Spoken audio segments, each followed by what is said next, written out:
He is more than just an ape or a monster. He is King Kong, the 8th wonder of the world. King Kong is one of the most recognizable film characters of all time and has a legacy that goes back more than 80 years. Within that amount of time, there have been many films featuring King Kong, of course all of them differing in quality. So here it is, my review on the King Kong movies. The first King Kong movie came out back in 1933. The movie is about a filmmaker named Carl Denham, played by Robert Armstrong, heads with his film crew to a destination called Skull Island to make their movie at. They also pick up an actress at the last minute named Ann Darrow, played by Fay Wray. When they get to the island, the natives want Ann, the crew refuses, and the natives take Ann, or as this guy calls them, crazy black man been here. They want Ann because they want to give her to a giant ape named King Kong. The crew then goes after Ann while fighting dinosaurs along the way.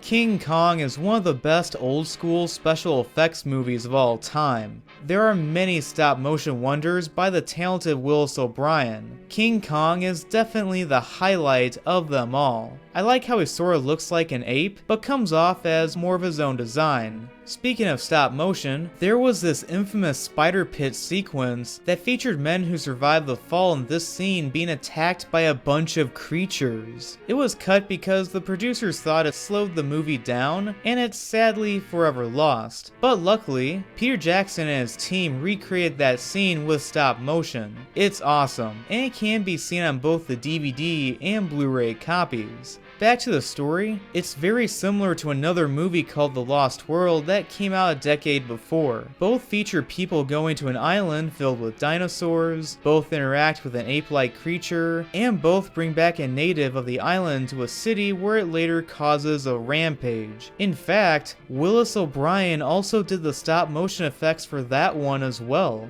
But the rampage this time is in New York City. The one great aspect about this movie is the fact that there's no shortage of amazing scenes. Some involving people versus dinosaurs, King Kong versus dinosaurs, and people versus King Kong. The climax of it all is this airplane scene that never gets old no matter how many times I watch it. If I had any problems with this movie, there are a few, but minor ones. One is that how did they get King Kong back to New York City? They never explained that. In addition, why is there a large door that's big enough for King Kong to get through? Wouldn't it make more sense for a small door for people? Just saying. Ann's character is sort of two-dimensional for her screaming half the time.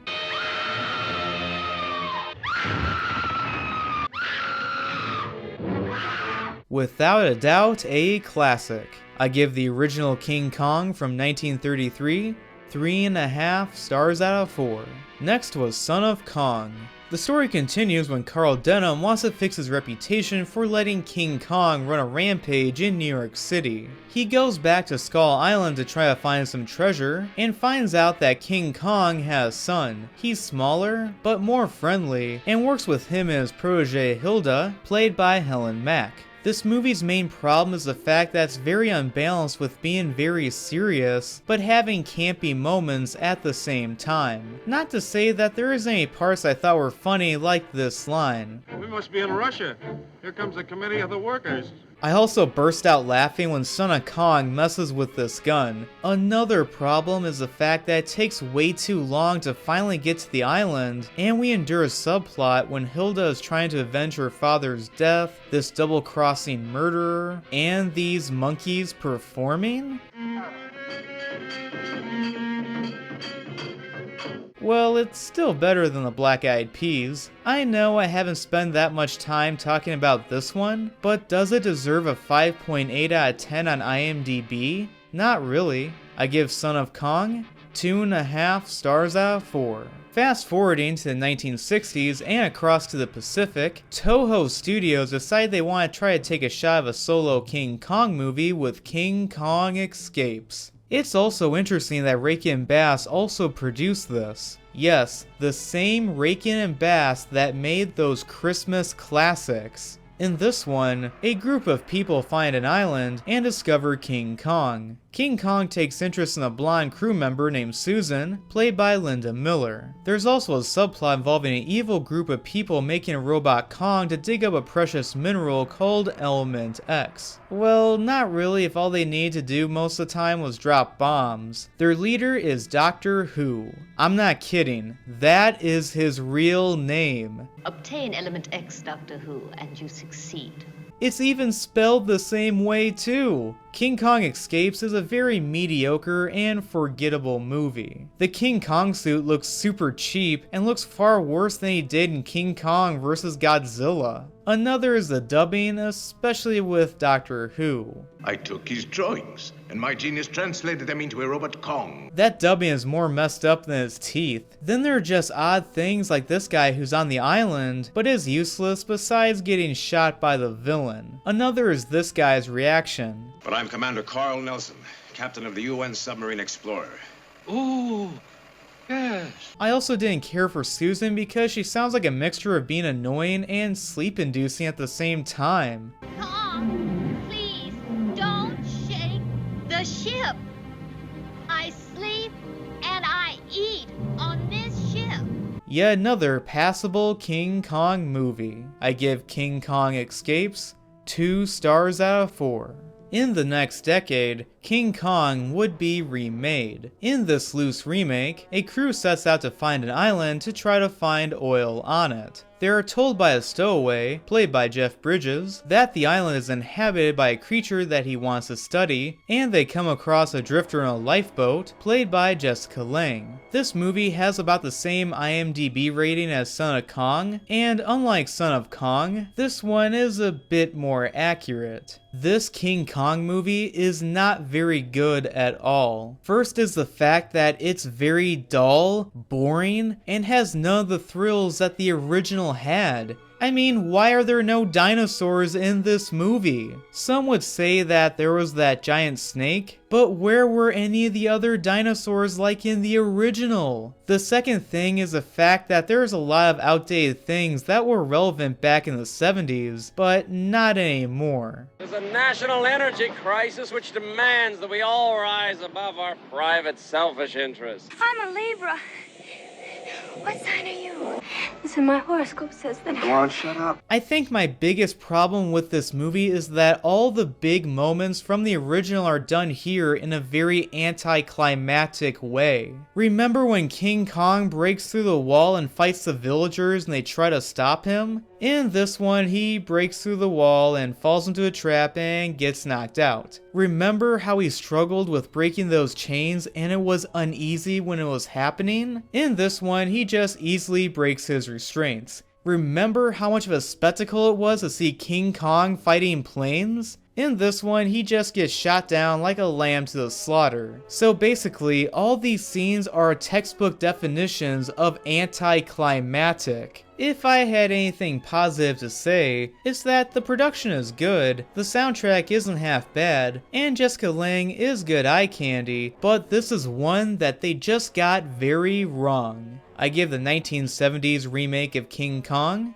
1.5 stars out of 4. King Kong Lives is a lot like Son of Kong, where many people don't know that it exists. But unlike Son of Kong that was made immediately after the last one, this one was made about a decade later. But it is interesting that the director from the last movie returns as well. In this one, King Kong is on life support, for some reason, and needs a blood transfusion to bring him back to life. The doctor that's heading this operation is Amy Franklin, played by Linda Hamilton. They are able to get blood from another female Kong. They fall in love, they escape, and the military hunts them down. King Kong Lives is a movie that bombed when it came out, and it has a 3.8 on IMDb. Although I do feel like that rating is a little too harsh, but I'm not gonna sit here and defend it. I thought the whole relationship with King Kong and a mate was pretty interesting and new. Also, unlike the last movie, the action is much better because it's not anticlimactic. The problems with this movie is the fact that there's a lot of hokey fake miniatures, as well as not being paced very well. In addition, some of the special effects are a bit mixed and I'm confused as you are right now. A slight improvement over the last one, but passable.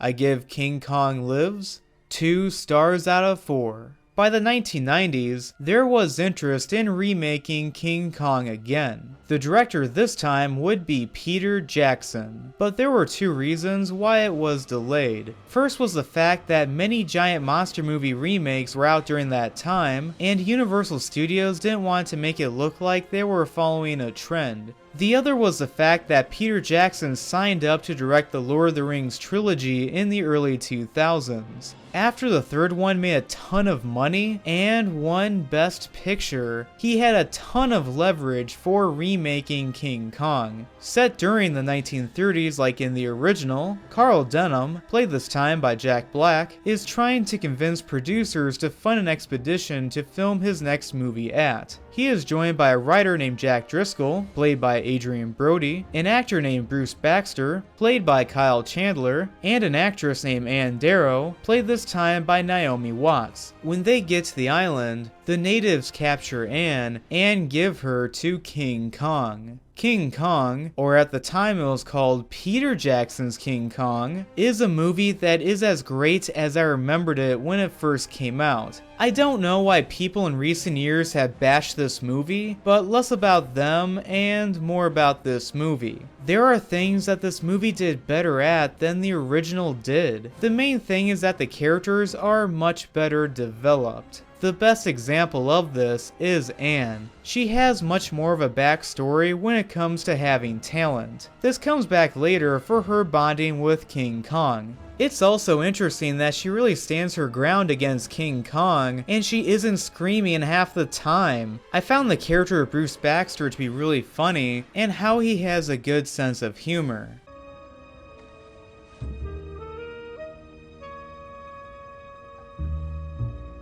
But then again, that's also its biggest problem. There are a few too many characters that probably could have been cut from the movie. This is in relation to the one thing that the original was better at. The original was much better paced than the remake that clocks in at over 3 hours long. Now that I stated that, I'm gonna get back on the movie itself. The one character that easily steals the show is Andy Serkis as King Kong. It made sense that he did motion capture for this character because he played Gollum in the Lord of the Rings trilogy. I felt more sorry for this King Kong than I did the one from 1933. He only attacked when he was provoked, while the other one from the original seemed to act more like a wild and bloodthirsty animal. Speaking of the special effects, they are really impressive and hold up today. A lot of people thought the whole stampede scene looked fake, but it was Peter Jackson paying homage to stop motion to make it look that way. That is why the T-Rexes have the same number of fingers like in the original, even though it's not very accurate to a real T-Rex. What the 70s remake dropped the ball on, this one got it right by milking action scenes as much as possible.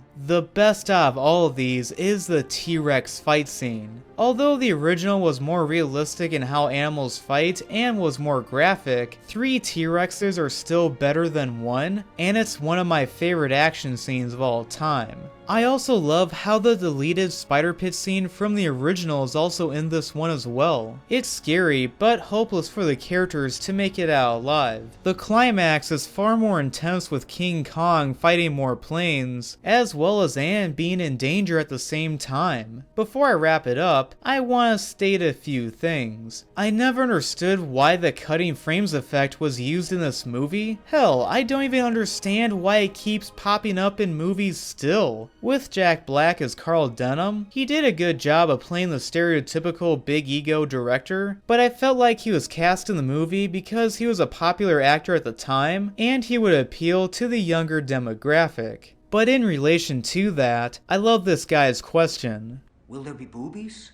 King Kong is a spectacle that everyone should watch. I don't know if we needed to see King Kong ice skating, but aside from its faults, it's still better than the one from the 70s. I give the 2005 remake of King Kong 3.5 stars out of 4. So anyway, thanks for watching. I really hope you enjoyed this video. Please like and subscribe.